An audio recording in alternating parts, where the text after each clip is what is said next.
Story संस्कारी बहू। एक गांव में एक बहुत समझदार और संस्कारी औरत रहती थी।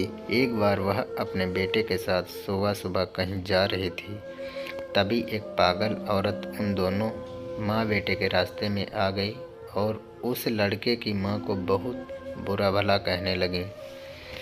इस पागल औरत ने लड़के की माँ को बहुत सारे अपशब्द कहे, लेकिन फिर भी उस औरत की बातों का माँ पर कोई असर नहीं हुआ और वह मुस्कुराते हुए आगे बढ़ गई। जब उस पागल औरत ने देखा कि इस औरत पर तो उसकी बातों का कोई असर ही नहीं हो रहा है, तो वह और भी गुस्सा हो गई और उसने सोचा कि मैं और ज़्यादा बुरा बोलती हूँ। अब वो पागल औरत उस लड़के की माँ, उसके पति और परिवार के लिए भला बुरा कहने लगी।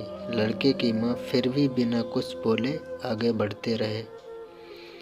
काफ़ी देर भला बुरा कहने के बाद भी जब सामने से कोई प्रतिक्रिया नहीं आई, तो पागल औरत थककर लड़के की माँ के रास्ते से हट गई और दूसरे रास्ते पर चली गई।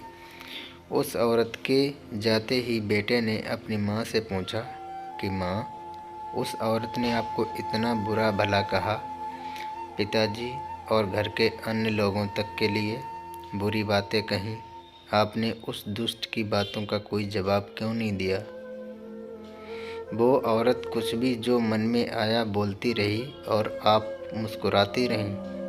क्या आपको उसकी बातों से ज़रा भी कष्ट नहीं हुआ?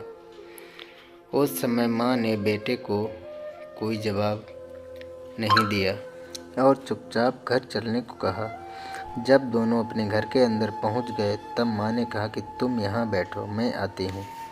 कुछ देर बाद माँ अपने कमरे से कुछ मैले कपड़े लाई और बेटे को बोली कि यह लो, तुम कपड़े उतार कर ये कपड़े पहन लो। इस पर बेटे ने कहा कि ये कपड़े तो बहुत ही गंदे हो रहे हैं और इनमें से तो तेज दुर्गंध आ रही है। बेटे ने उन मैले कपड़ों को हाथ में लेते ही उन्हें दूर फेंक दिया।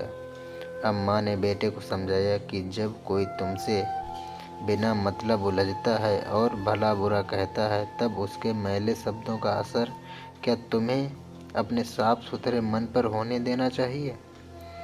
ऐसे समय में गुस्सा होकर अपना साफ सुथरा मन क्यों खराब करना?